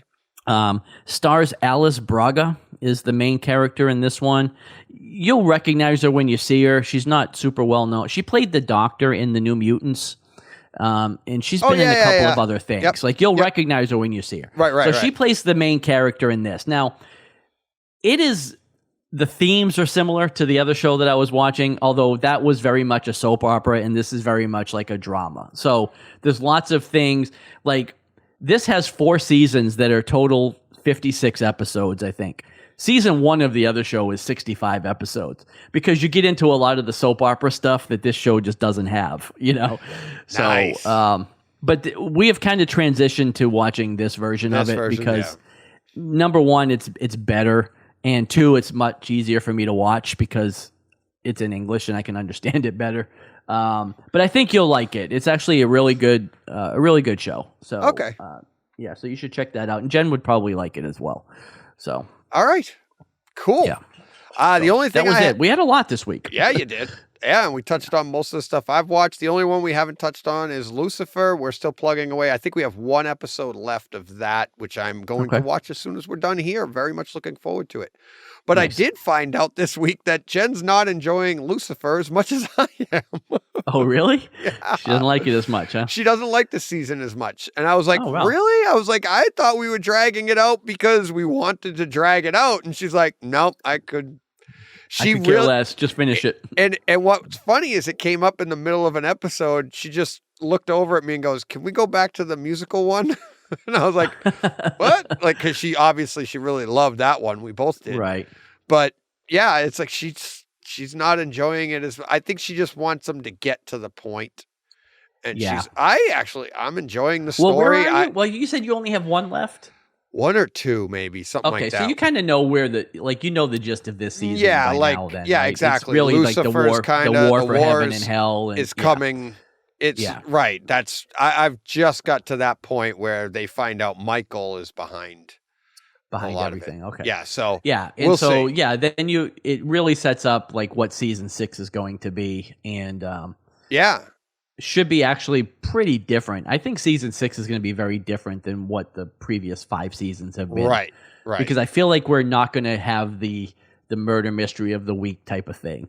Right. But what I didn't bring up last time because I wasn't sure how far you'd gotten yet. Yeah. Like you were talking about Dan, like that episode where they tricked Dan into thinking he was involved in that murder plot, great. And that was awesome, wasn't it? Yeah, that was awesome. That was so good. And the Lucifer's like, oh yeah, it cost me like, I don't know, $5 million or something to put that together. Like nothing, Well, because money's meaningless he's to the them. devil, right? And he's been around for centuries, so I mean, you put 2 cents away. Sure, 1,000 $9 years million ago. or $5 million. That's all. Yeah, and I liked how they even tied that in later with his whole taking over type thing. Like, I guess you could multitask, you could do all this because you did all this, and they did it all behind Chloe's back. Right. Right, yeah, she didn't even know about it. Right. So. It wasn't until an episode later when it came up, her and Dan were talking, and she was like, he did what? Nobody knew about it. And I loved Lucifer's it was so close there when you almost said something, but I love it. Dan, you're just so predictable. Yep. They knew for the story to play out. Exactly what. Yeah. How did you know I was going to make this decision at this point? You're just that predictable. I knew how the story would play out. It's that's a fun one to go back and watch again. It was a great episode. Yeah. That whole thing with the kid, the bike shop and all those, all that stuff. It was really cool. Did you not know that was all? I was guessing the entire time that this was either a dream or it was fake. I knew at least halfway through it. I didn't know right off the bat, but by the time they got so far down the road, I was like, this something's not right here. I thought it was probably a dream or something too. But the way things were laying out and the way they were shooting it too, the main bad guy in that scene, he was the close-up shots of his face were just they were so over the top that I go, they have to be exaggerating something here. Right. So, but that was a great episode. But I knew you'd like that one, but I didn't want to bring it up last time because I wasn't sure if you had seen it yet. I don't think I had. I don't think I'd seen probably. that. I think we saw that this week. So yeah. Cool. All right. I'll probably have that wrapped up by next week. So no promises, though. You never know. No promises. I mean, you got one whole episode to get to, so you never know. It's like that's why I am to touch base on Lock and Key again.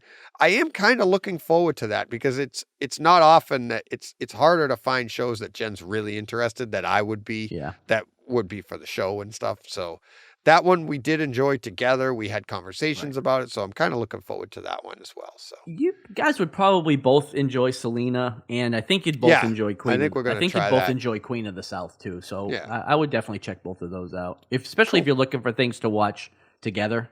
I think you'd like both. Oh, You definitely. should probably like both of those. All right, you ready to get to a little bit of Bad Batch for this? Sure. All righty, let's do that.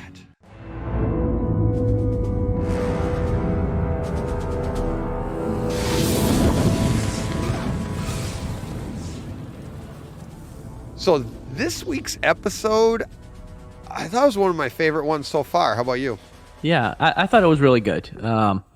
I liked seeing Rex again. I liked that basically we've removed the I don't know how much spoilers we want to go into, but we've basically removed the inhibitor chips. So like there's kind of no chance of any of them sliding backwards from this point Well, did they remove all of them? I think they did. Or because just they showed Wrecker. I mean, Wrecker was the big one. But then after, kind of like at the end of the show, they showed them all sitting around with like the Band-Aids on their heads. Oh yeah, okay. So it looks like they kind of taken care of everybody. But you know, the only part of it that was like, I don't know what was Rex's purpose there? Like, did he go find them specifically to take their like why was he there? You know what I mean? Right. That was the whole thing. A good question, I wasn't quite sure what was going on. Like, because he shows up in mystery. He kind of has the whole Lord of the Rings, Aragorn thing happening there at the beginning, where he's cloaked in mystery. So and, he's the one you don't know who he is, right? And he answers that question from the last episode that we were wondering, and you thought maybe I think it was Obi-Wan. him. Yeah, right. It was him with the same colored. Cloak. Right. So I guess he's working with the Martez sisters, right? But yeah, he knows of them. Yeah. But then he shows up and it's like, don't really know why. And then he's kind of like flabbergasted that they haven't removed their chips yet. So then the whole episode turns into basically that. And then once that's done, he just bolts and he disappears. So what about the possibility that that's what it was? Like he knew, I want to check these guys out, see if they're okay, because they, he must have heard about them from the sisters, right? Right.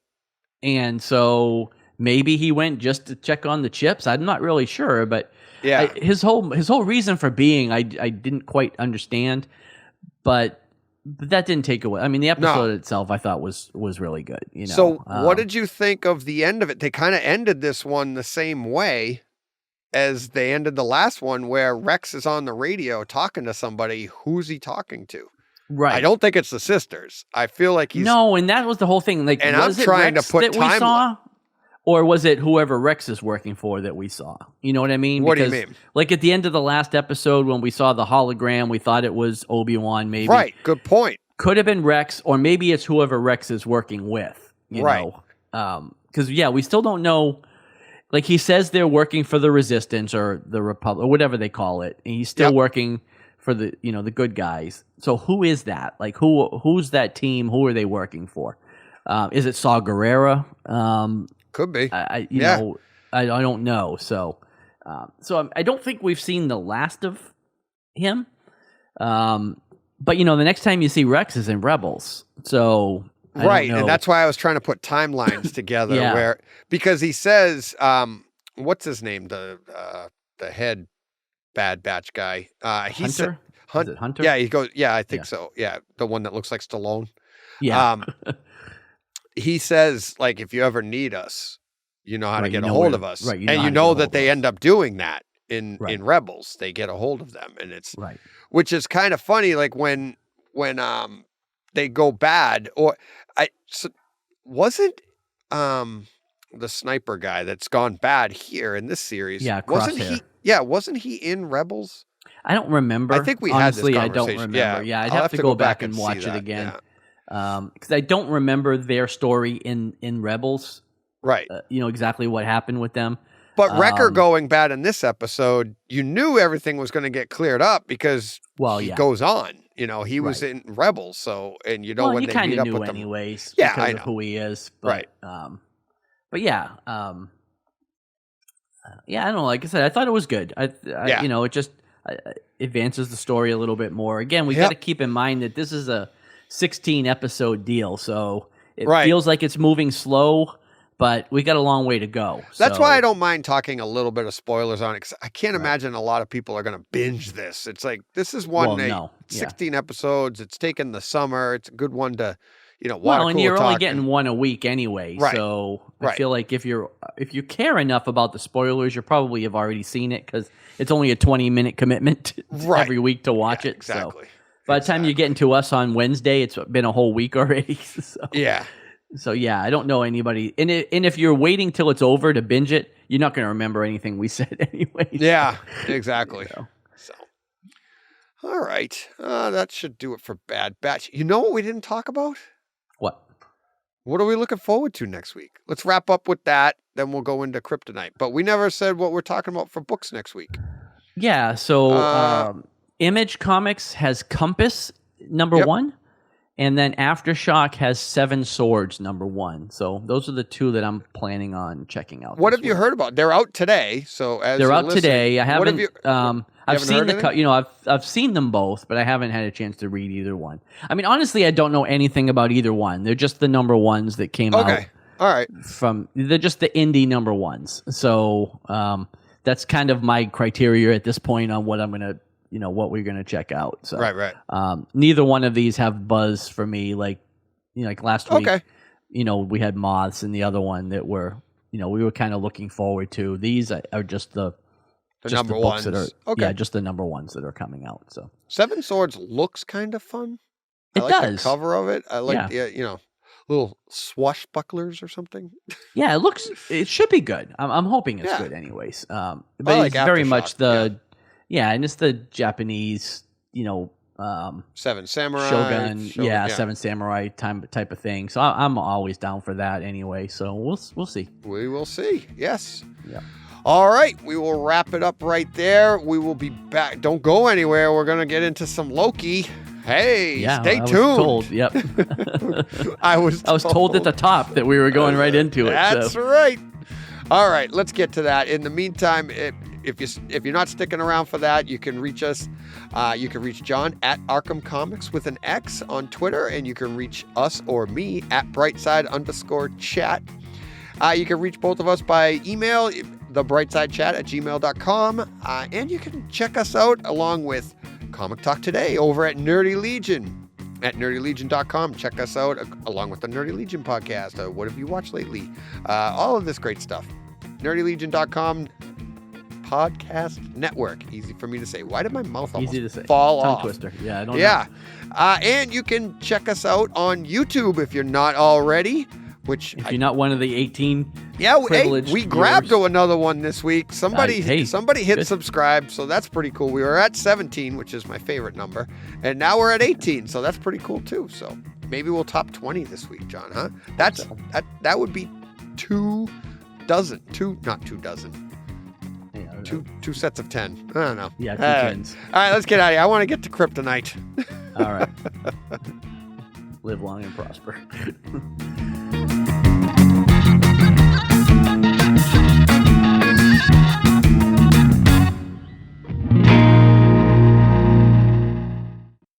Hey, Fred. All right, John, I know where the button is. I know everything. Are you ready? I am. Is that door locked now? It is locked. Oh, look at that. Perfect. Like we did it in rehearsal. All right, you ready? Loki. Yeah, hit me, man. Spoilers. Hit me. The question everybody wants to know, what did you see in that drawer? The junk drawer that had the stones. About the Infinity Stones? Yeah, Infinity Stones. What else was in there? Did you notice anything? Oh, no. See, Joe and I got up. I didn't pay enough attention to it, I guess. So what was cool is there's a Joe and I got up to the screen. Okay. Similar to when you and I were doing our little thing there. Yeah. So we got up real close to the screen, and you can actually read the tags and stuff, It looked that nice. Looked really good. So that's a Honus Wagner baseball card that's in there. There's a French Medal of Honor in there. There's another baseball card underneath. Obviously, we have the Infinity Stones. It looks like up in the top. I don't have the image in front of me. I'm just going by Joe and I reading these things. It looks like some kind of like a magnet, something maybe like a Tony Stark might have worked on or something like you know, to generate power.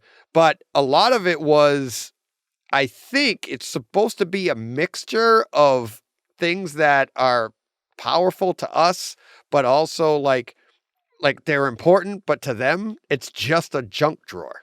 And I think that was the point of the drawer. You know, it was, And which, like, Honus Wagner is the most valuable baseball card in the world, right? So, and it's sitting in a junk drawer. And exactly. Of course, the Infinity Stones, we know what the Infinity Stones are, and yet they're nothing. They're sitting in. They use them as paperweights. And what's funny is, like, did you notice that entire drawer that we're looking into and we're trying to figure out what's into it? Because people on Twitter were talking about it. I had people ask me about it. And I'm like, it got disintegrated. Right. And nobody cared. And then we're all like, in real life, you'd be like, whoa, those are Infinity Stones. These are this. So, like, even the idea of somebody grabbing those stones, which there are more left around the office. Because they said they're using paperweights. So that means there's more than 6 of them because there's multiple timelines. So they're just grabbing them from here and there and throwing them in a drawer. So who knows how many Infinity Stones really are out there? Because just think of just that bit of conversation right there and that drawer. And we went all through Infinity War and Endgame. How do we get back? How do we get the stones? How do we do this? And it's like, here's this universe watching it, or the TVA watching it and saying like, haha, that's funny. That's so cute. They don't know how to get more stones. And they're throwing an Infinity Stone up in the air, watching this on a TV monitor. Similar to WandaVision. Yeah. The other thing about it too was like it shows to Loki the futility of his life, right? Because like he has spent his entire life in the pursuit of power and like those stones and all of that stuff, and then like he's faced with this reality of like how meaningless all of that was. Even going back to when he's being interviewed by Mobius, Owen Wilson, like he kept asking him, "It's like, what would you do? Like, you want to rule." For what? Like, what would you do? Like, and he didn't have an answer. Like, he really had no answer for that, right? It's just like everybody says, "Well, I want to rule. I want to get here." Right? All the villains have this plot, and nobody really asks them, like, "Well, what are you going to do when you get there?" When you get there, like, right? What's the reason for all of that? And most of them are like, "I don't know." Like, Owen I don't Wilson know why I want to rule. It's just because that's what villains want to do. They want to rule, right? Right. So. Adding so much that was more kind depth. of cool. Yeah. So it showed him, like I said, the futility of everything he's thought was important in his life, and it's just like like meaningless, you know. It just doesn't mean anything, you know. But at the end of the day, isn't that what we are? Well, all of it, right. We work so hard to do like something, like to be something, and at the end of the day, it's like if you get 80 years, you're like, wow. But in the grand scheme of things, who cares? Well, yeah. Well, and the thing is, you've accomplished something that's very meaningful in your life, right? But it doesn't register to anybody. Like, it doesn't mean anything in the scheme of things. It's insignificant to the power world. Of the Force. Yeah, but it's exactly. but for you, it was this thing, like you've achieved this goal or something. Yeah. That you've like we strived for forever. But that's what people are, right? We are the center of our own universes, right? Exactly. But now here's Loki finding out that the actual center of the universe going, wait a minute. Not only that, it's not that it's like, I feel like when I say that, like you and I, we're the center of our own universes. John, you're in your own universe. Everything around you is happening to you. All right. Everything I say is happening to you in your universe and vice versa. So we feel like we're in control of this. But now here's Loki thinking he's in control of things and he wants to control things and he wants to do all of this. And then you find out your path is already chosen for you. Because these people know where you're going. You don't even know where you're going. You think you're manipulating people to get where you want to be. And he thinks he's the mastermind. It's like, and I love Owen Wilson saying, like, what were you saying? He goes, for somebody that wants to rule, you lose a lot. Right. Well, like and the thing is, kind of your thing.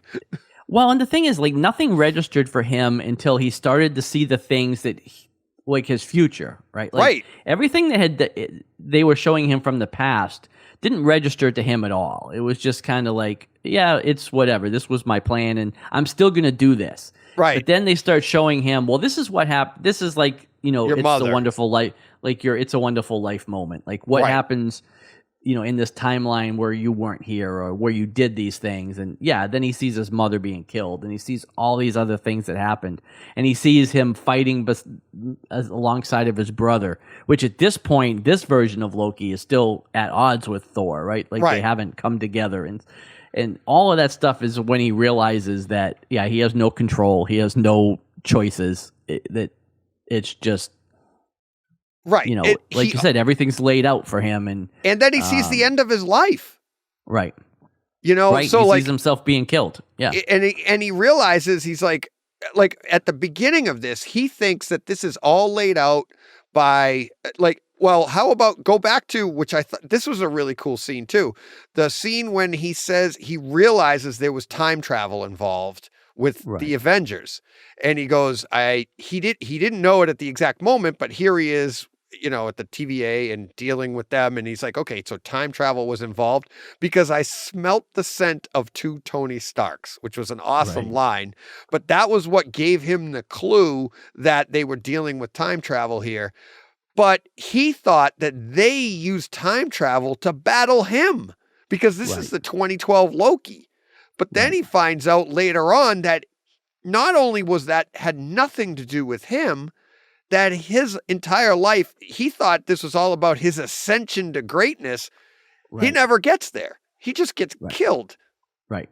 So he's like, my whole life, which I think is all about going to this. And as a god, you don't think there is an end to your life. But here he is seeing the end of it at a young age where it's as a god. I mean, he knows he doesn't live forever because his father didn't. And there is a lifespan, but it's just so great compared to everybody else's. It's It's essentially immortality. Correct. And I mean, I thought it was powerful when his mother got killed and you saw how emotional he was with that. But I thought like when he saw his own death and that's when he realized like, wait a minute, my life is finite and I never get to do everything I think I've been working for. It never happens. Right. And it's just, what a setup episode. And for like, I get what you're saying where they went and they jumped around, but I think that's the point of the story. And I think they're going to jump around, maybe not in the existing universe, but here we are. They set you up and jumped around in episode 1 in the existing universe. So you got the feel for that, but now they're going to jump around on stuff that we've never seen before, I bet. Right. And it gives it credibility. You know what I mean? Yeah. Kind of like how they ended the episode. Well, right. Cause that's the other thing too, right? Like ultimately they need him to hunt himself down. So, like, where is that? Like, what variant is that's out there doing all of these things? Right. You know what I mean? Like, where does that variant come from? And, again, the big speculation is that it's going to be Lady Loki. Or at least Lady Loki will make an appearance. Because at some point, I don't know if you saw, like, when they had, like, his intake form and they had all his information. Fluid, gender fluid. Under gender, it says fluid. So, but that could mean anything. Because he can change into anything. Well, that's what I'm saying. It's not gender fluid in the sense of his sexuality. It's gender fluid in the sense that he's a shape changer and he will be whatever he needs to be for any given situation. So I think we'll see a version of female Loki at some point in this show. Now, whether the antagonist is female Loki or not, or maybe at some points it will be and some points it won't be, who knows. But yeah, it's interesting. like I said, there's a lot of things there. I think it's going to be a good show. Don't get me wrong. I never disliked it at all, but I don't know. I don't think so far it was as good for me as WandaVision still. So we'll see. I liked it because I think it is changing the MCU even more than WandaVision did. And that might just be like more of, recency bias, because when we were going through WandaVision, it was the greatest thing since sliced bread, because we thought it was going to change the universe so much, and it ended up only tweaking it a little bit. And of course, we thought we were going to get more characters or saw a big reveal at the end. So that kind of brought the level of excitement at the end down a little bit, but it still is a great story. This here, I think, it's only 6 episodes, but it has an opportunity to really, because they're trying to show you Secret Wars. They're trying to show you the entire, we're seeing the timelines, and is Steve Rogers on their radar? Right. And I don't know if you saw that scene when he's standing in the hallway and somebody comes through and it looks like it's Peggy. And it's like, what if Steve's supposed to do what he did, but she's not supposed to okay it. Like, I'm just imagining this scenario where he shows up on her doorstep and like, I'm ready to live with you. And when they dance at the end and they show him dancing, maybe in the real timeline, she's supposed to say no. And then he just ends up back. Creates variant. Right. Exactly. Variants. In this one variant, she says yes. And it creates a time variant, which the issue is, as they laid out, the time variant, it could be something minor. All it takes is just to go off. And the one Loki's on right now, they show how steep it is going up to the red line. Maybe a minor one is it takes longer, but it's still a variant, and you'll eventually get there with enough time. So so many interesting things. Another one was this happens over and over again. They keep remember they were showing Loki's life, and like, here, you tell, and you send them off to kill your mother. And it's like, and it happens over and over again. So they just keep watching all this stuff on a loop. Yeah. And when you go, it's like, it's just crazy how it's crazy. But it's going to be so much fun. I'm looking forward to it more than I did the other two. And how much I love those. So. Anything else? I don't think so. You did good, John. Thank you. All right. That'll do it for this week. We'll be back next week with more Loki, because Loki drops. It's dropped as you're listening to this. It's dropped today, yeah. Yeah. Can't wait. Yeah. We got Wednesdays and Fridays now. All right. We'll see you next week. All right. Take care, everyone. All right. Let's get into the Starr. All right.